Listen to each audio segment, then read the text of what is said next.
highway, and suddenly my dad like swerves to the side of the highway in like a panicked move, and tires are screeching, people are honking, really dangerous. He pulls over and he's really shaken up and he goes, "I'm so sorry, children, but we have to get out of the car." And we're like, "What?" And so we get out of the car and we're standing by the side of the highway in the snow. My brother, 12 years old, so embarrassed. He's like in his karate uniform and people are driving by. They're like, "Is he a yellow belt? Because he..." Hang on a second. He looks older. We gotta turn the car around. Check this. And so we're like, "What is going on?" And my dad goes, "I've just seen the new moon through glass." So he had seen the sliver of the new moon through the windshield, and we had to pull over, get out of the car, and he made us bow to the moon 3 times. We had to do this whole ritual. We had to say, "Good evening, Lady Moon." It was like, it was mystical. He's a moon man. He's deep into the moon. And I was just visiting recently, visiting home. And this is like my childhood home that I grew up in. And they've had it since like long before I was born. And I'm in the kitchen with my mom and dad. And my dad comes up to me and goes, "Meet me in the study at dusk." So I'm like, "What?" I go to my mom. I'm like, "What time is dusk?" She's like, I don't know. And I go up to the study, which is like, it's been many things over the years. It's been like a spare room or whatever. And my dad's there with a glass of wine looking out the window. And he wanted to show me, like, there's a family of raccoons that lives in a tree in the neighbor's yard. And like every night at dusk, they emerge and he's got, a relationship with them all. So we're standing waiting for the raccoons. And he just like really dreamily goes, "Do you know, you were conceived in this room?"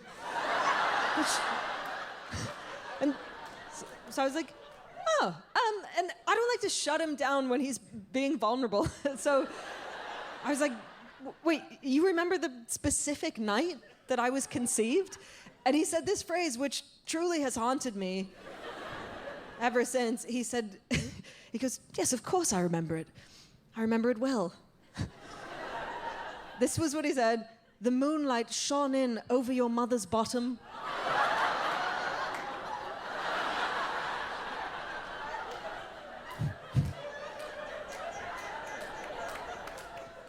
Over your... I feel like you're not fully getting, like... I now know the position I was conceived in. I'm horrified. Nobody wants to be conceived doggy style. It's so bleak. You want to be conceived face to face, like eye contact at the moment of ejaculation, just like we're making a choice to make a life. Not like, "Oh, bite the pillow." It's horrible. It's bleak. It's like, it's changed how I see myself. Like I'm like, I'm a doggy style baby. It makes a lot of sense, actually. It explains a lot. It's like affected my posture. I'm just a little more, just a little hunched. And I feel like I can spot other doggy-style babies when I'm out in the world. 100%. I'll be getting on the subway and there's some smoking on the subway. I'm like, "Oh yeah." Or I'll be in a bar and the bartender's like, "Sorry, someone's just sent you a drink." I look down the bar and just, another doggy-style baby. There's some in here tonight. I can see several.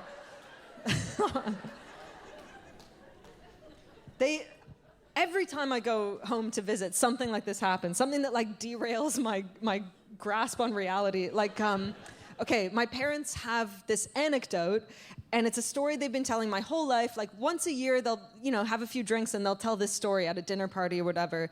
And it makes me feel crazy because I'm like, it cannot be true. So why are you doing this to me? What is this? And my brother and I get really upset. I'll tell you the story, and then you can be the judge if you think it's true or not. Okay? Okay. So my parents swear that when they were in their late 20s, they were driving through northern Ontario, down like a winding road through a forest, and they drove under a moose.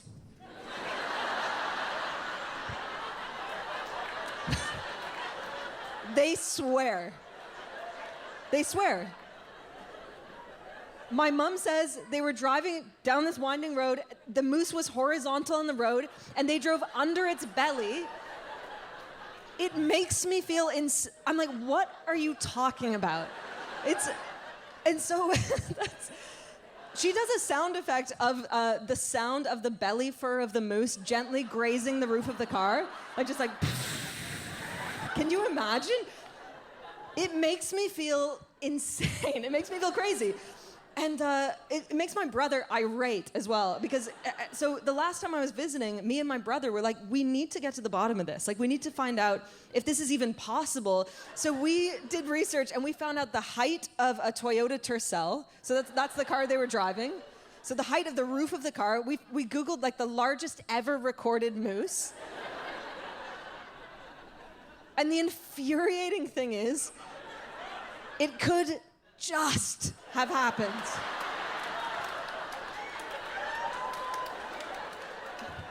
It could just have happened. Like, if they happened to stumble upon the biggest ever recorded moose, I guess it's possible. It makes me feel insane. Do you think it's true? Give me a cheer if you think it's true. Really? Okay, give me a cheer if you think it's bullshit. I don't know. I think it says a lot about your worldview. Like, if you know what I mean? If you believe in the moose, you're young at heart. You've retained a sliver of, like, childlike enthusiasm about life. And if you don't believe in the moose, you're look, it's been a tough couple years. It's been tough, hasn't it? Oh my God. It really has. We got to do whatever it takes to get by. You know what I mean? I'm just like, whatever makes you feel good. Like, my father sent me a news article recently. He sent me this news article, and he was like, I thought you'd like this. I thought you'd relate to it. Those are the words he used. I thought you'd really relate to this news story. This was the story, and I haven't stopped thinking about this story, so I'm going to tell it to you. So it happened in the Netherlands, in a small town in the Netherlands, where basically this family noticed that they weren't getting any mail. They were like, we haven't received any mail in a long time.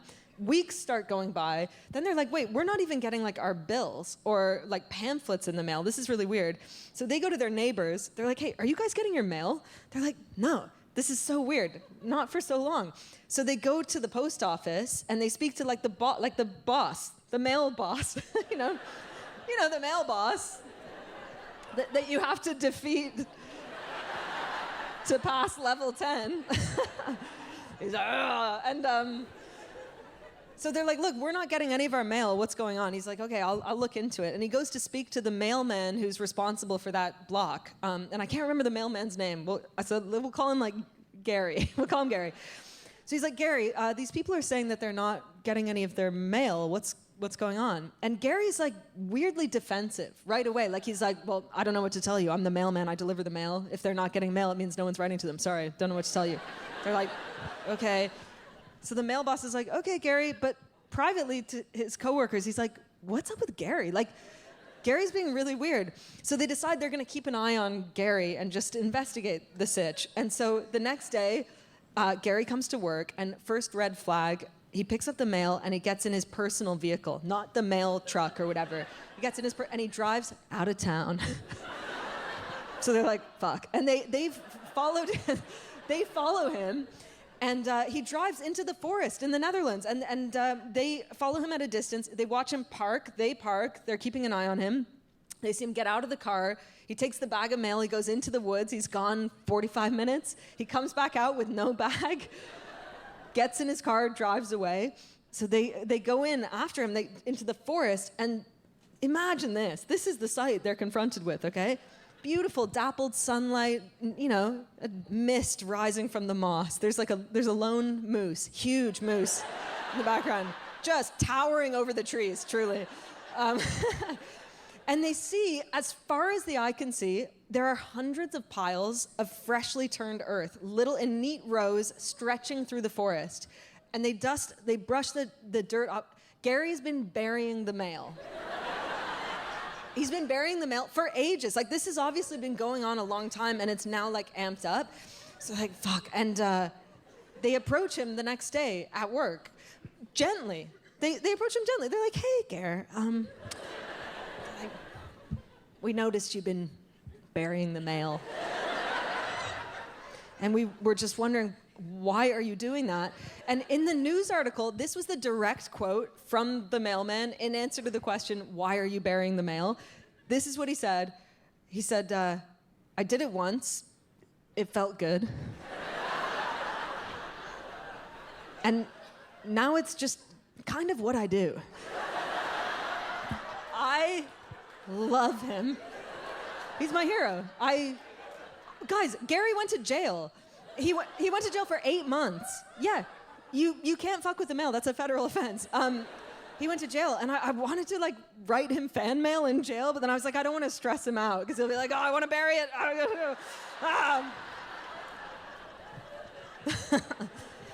But no, I really was like, I've never felt so seen by my father.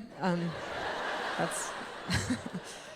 It has been tough. Like, I'm trying to get back into life and sort of feel that enthusiasm again of pre-pandemic life. And I have, especially, I'm struggling to feel that enthusiasm in my romantic life. I don't know if anyone is in the same boat, but like post-pandemic, like dating, like because I'm 35, like I in my early 20s, so romantic, obsessed with finding the one. Like my parents are very in love, and that was my model. So I just like, someone would be like, do you have the time? And I'd be like, I love you as well. And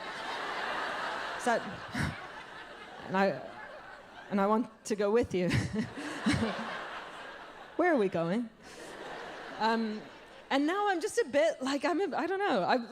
Last summer I dated someone, a man actually, a lovely man, if you can believe. Not if you can believe that men can be lovely. Of course they can. But if you can believe that, hi. Yeah, so we dated for like 6 months, me and this guy, and it was really nice, but it's like, I'm 35, he's 36. Like, at this point, we both have big exes in our past. You know what I mean? Like, we're never gonna be that big ex for each other. Like, we're never gonna properly traumatize each other, so it's kind of like, what's the point? And we were in bed one night, and we were just chatting. We were having like just a nice, lighthearted chat. He wasn't trying to be heavy, but he just goes, hey, if we had kids one day, what would we name our kids? And I was like, I don't know. Like, at this point, I've had that conversation with so many people. And I was like, I don't know. Let me just wade through this graveyard of dead hypothetical children to try to get to the new hypothetical kids. I'm passing like the ghosts of, I'm like, oh look, there's Olive and Basil, the twins, you know. They're there, they're like, you forgot about us, I'm like, oh, fuck off. Like, there's little Clementine. I sent her to a private school, you know. She's got a clarinet through her head. Come and play with me. I'm like, no. And then I finally find the new hypothetical children. I'm like, I have no creative energy left to name these children. Like, can we just call them both Ian? I don't know. Did you guys know that this is true? In 2018, there were no new Ians born. It's a true story. In 2018, not a single new Ian registered on this planet Earth. That is true. And if you're watching this and you hate the show, at least take that with you, you know? Wait, so do you guys know what I mean when I say big X? Like you have your exes, okay, really? You're like, yes, we know. Like, you have your exes, your normal exes, and then you have like your big exes, where you reach a certain page in the novel of your life. No. I do feel like you reach a certain age and you just have to accept that for the rest of your life, there's certain names where every time you hear them, like, all your organs are gonna dissolve and just fall out of your vagina or your bumhole, if you don't know. And you just have to carry around a plastic bag just in case you have to, like, collect your... It's disgusting.